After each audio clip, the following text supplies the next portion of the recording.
Sekarang kita lihat soalan B. Sisi 4 KLMM. Itu kat warna tu. Okay. Ini ya. KLMM ialah image. Okey, kalau dia image, saya tulis dia ialah image. Bagi sisi 4 ABCD. Oh, ini ya. Okey, ini ialah objek lah. Di bawah satu gabungan penjemahan WB. Oh, maksudnya ABCD ni akan menjadi KLMN selepas satu transformasi WB, iaitu V dahulu kemudian W, baru dia rupa macam ini. So, soalan ni minta kamu huraikan selengkapnya penjemahan V dan W ini. Oh, so maksudnya perlu tahu dia sama ada dia ialah translasi ke, putaran ke, pantulan ke, dan satu lagi apa? Pembesaran. Pembesaran confirm adalah sebab kamu tengok ABCD ni kecil dan KM ni menjadi besar. So memang ada pembesaran. Cuma salah satu V dan W ni mestilah pembesaran. So maksud satu lagi translasi yang terlibat di sini. Mana satu? Okey, pembesaran dah kita tahu. Dan satu lagi yang kita perlu tahu ialah antara V dengan W ni. Sekarang kita tengok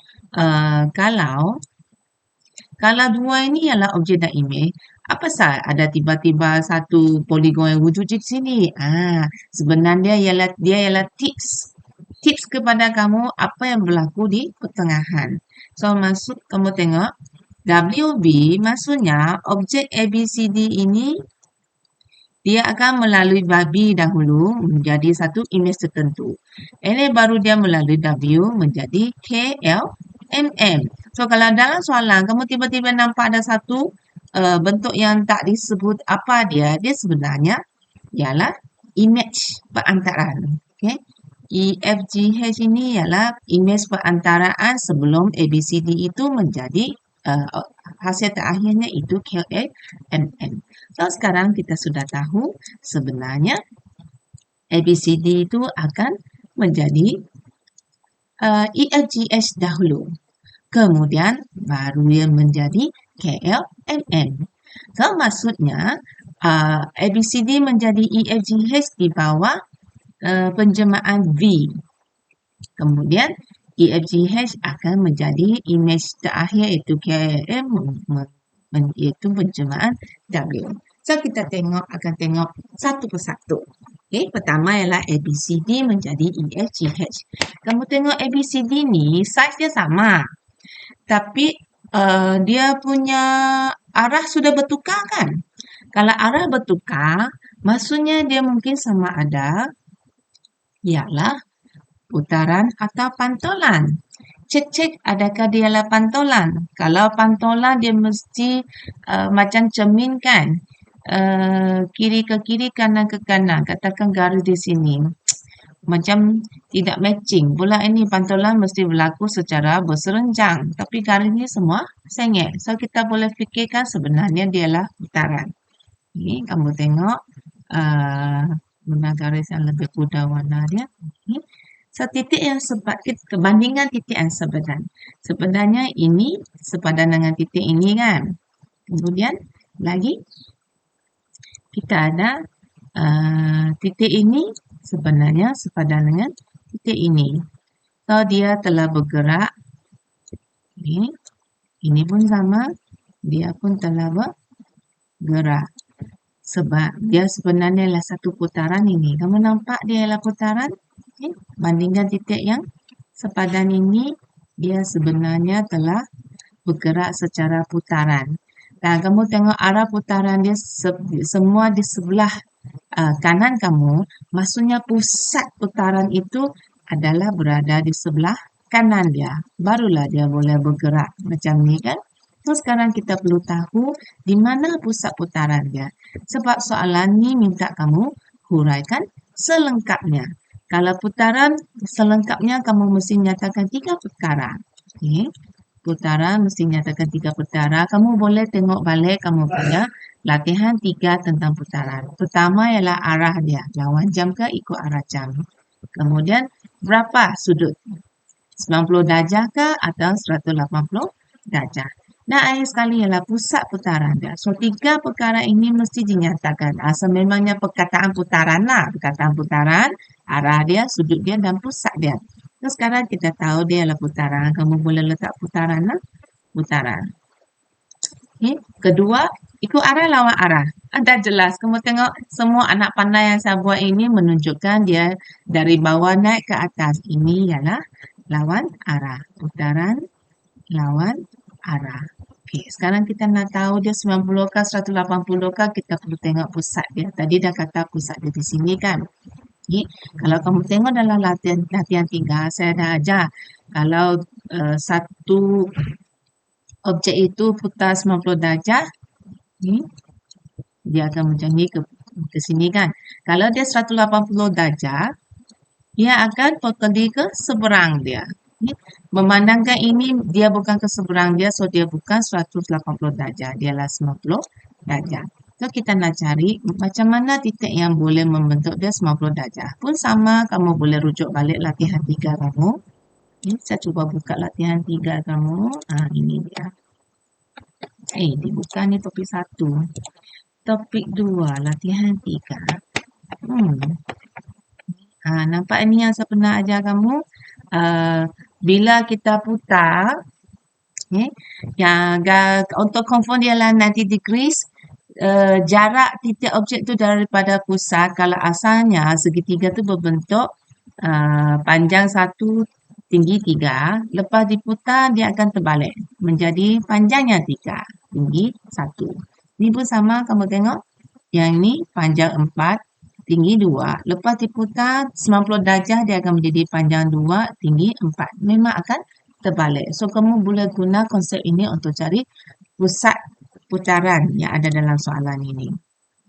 So, saya cek satu persatu. Kita fokus dengan titik warna sudut yang warna, saya warnakan oranye ni dahulu. Ini test sentral saja, dia tak ada cara. Kalau saya letak titik di sini, jarak ini panjang 3, tinggi 3. Dan jarak daripada ini, panjang 3, tinggi pun 3. So, tak bolehlah dia mesti terbalik. Kalau 3, 2, mesti terbalik 2, 3. So, maksudnya titik ini bukan pusat. Saya pergi cuba lagi titik kedua, katakan di sini. Kalau saya guna ini, jarak dari dia ialah panjang 2, tinggi 1. Tapi jarak dengan ni pula ialah 2, 3. So, tidak boleh. Kalau 2 dan 1, terbalik dia mesti 1 dan 2. Okey, titik ini tidak ngam. Padam.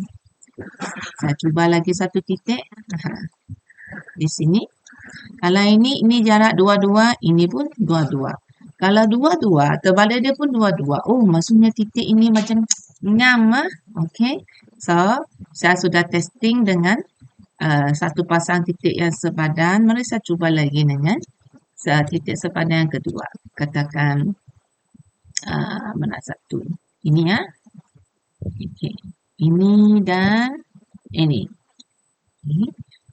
Jarak dia daripada pusat. Ini terbentuk oleh segitiga 3, 1. Ini terbentuk oleh segitiga 1, 3. 3, 1 terbalik dengan dia ialah 1, 3.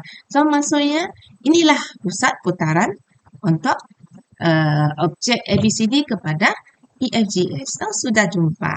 Okay, kamu tengok.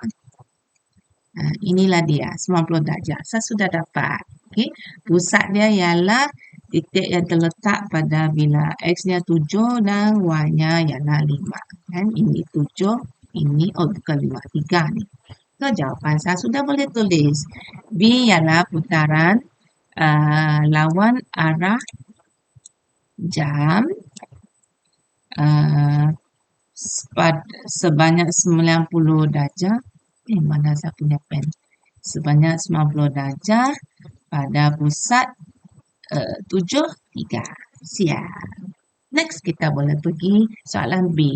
Apakah dia penjemaan W? Penjemaan W akan memetakan EFGH ini kepada KLMN. So, sekarang kita akan fokus dengan ni objek EFGH dengan imej KLMN. Jadi sekarang tadi saya dah kata, kamu tengok saiz dia dah tak sama. Ini lebih kecil. Yang jawapan akhir imej tu lebih besar. Sememangnya berlaku pembesaran. Kalau pembesaran, apa maklumat yang penting untuk pembesaran? No? Kamu boleh lihat kamu punya latihan 4. Okay?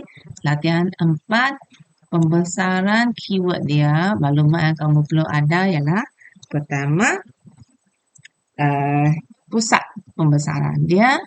Kemudian, kedua, dia punya faktor skala. Faktor skala iaitu K dia lah.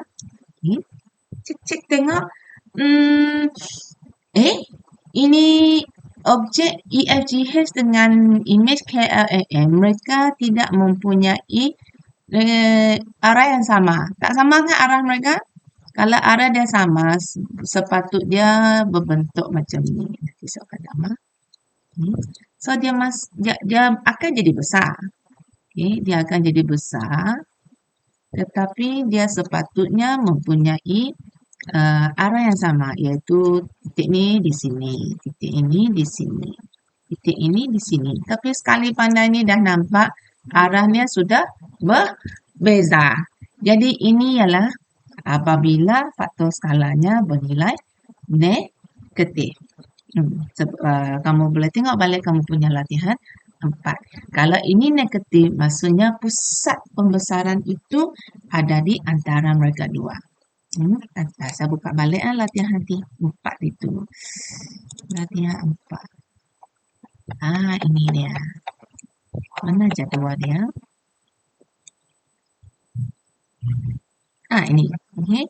Kalau faktor skala bernilai positif, objek dan imej akan berada pada arah yang sama di mana pusatnya di arah bertentangan mereka. Tapi K itu bernilai negatif. Bila K bernilai negatif, kamu tengok objek imej akan berada pada arah yang bertentangan di mana pusatnya di antara mereka. So, inilah case dia. K sama dengan negatif ini. Okay. So, kita cari pusat itu dengan menyambungkan titik-titik yang sepadan. Ini saya guna lukis lebih senang lah. Okay. Titik yang sepadan yang pertama ialah mesti pasangan titik yang sepadan, jangan suka hati sambung saja. So, titik ini yang sepadan dengan dia ialah E. Dia ialah dia punya tajam gitu. Kenapa tidak mau sambung? Tidak dapat matching. Sebab ini kan saya gerakkan.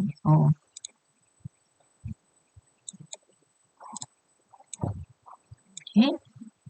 Ini ialah sambungan untuk titik sepadan pertama. Sekarang saya sambung lagi titik sepadan kedua. Sambung 2 titik sepadan cukup untuk kamu cari dia punya pusat pembesaran. Okay, yang ini yang sepadan dengan dia ialah yang ini. Okay, ini. So, titik yang bersilang itu ialah pusat pembesaran. So, saya sudah tahu dia punya pusat pembesaran ada di sini. Okay, katakan X lah. So, koordinat dia berapa? 7 dan 5. Sama. Tidak sama. 7 dan 5. Pusat dia 7 dan 5. Berapa faktor skalanya? Apa formula untuk cari faktor skala? K ialah sisi untuk image bahagi sisi untuk objek. Tapi ini mesti sisi yang sepadan. Tengok-tengok sini, pilihlah sisi yang semada dia melintang atau menegak supaya kamu senang tengok jarak dia. Yang paling bagus untuk kamu lihat ialah sisi inilah sebab ini sisi melintang. Asalnya 1 peta, image-nya 2 peta. So, 2 bahagi 1, faktor skala dia 2. Negatif untuk maksudnya dia pusatnya ada di tengah. So, jawapannya kita sudah ada. W ialah pembesaran pada pusatnya berapa tadi? 75. Okey. Pusatnya 75 dengan faktor skala dia ialah negatif 2. So, itulah dia. Siap soalan B1. Kita teruskan dengan B2. Okey, ayah mengganggu pemandangan pada Diberi bahawa sisi 4 KLMN mewakili suatu kawasan yang mempunyai luas 224. KLMN tu ialah yang besar ini kan. Okey, yang besar ini itu ialah image. So maksudnya luas image ialah 224. Hitungkan luas kawasan diwakili oleh ABCD. ABCD ialah yang ini kan. Tadi dia ialah objek dia kan. Okay, so maksudnya dia minta kamu cari luas objek. Luas objek itu berapa? Adakah formula yang mencari luas image objek untuk pembesaran ni? Ada. Kamu boleh pergi tengok. Saya tunjuk dan kamu ulang. Dan ni dia. Okay. Luas image sama dengan K kuasa 2 darab luas objek. Apa itu K? K ialah faktor skala. Okay. Luas image sama dengan K kuasa 2 darab dengan luas objek. Okey, image dah ada. Tahu. 224. K itu ialah faktor skala. Tadi kita dah tengok dia membesar 2 kali ganda. Jadi faktor skala dia ialah negatif 2 kan. Dia kamu isilah. K itu ialah negatif 2. Kuasa 2 tu maksudnya untuk nilai K. Jadi perlu ada kurungan. Darab dengan objek. So macam mana cari nilai objek ini? Kamu bawa lah negatif 2 kuasa 2 ni ke seberang. Kalau bawa ke seberang untuk darab lawannya ialah bahagi. So 224 bahagi dengan negatif 2 kuasa 2. Apakah luas untuk objek yang kamu jumpa? Pergi tekanlah kalkulator.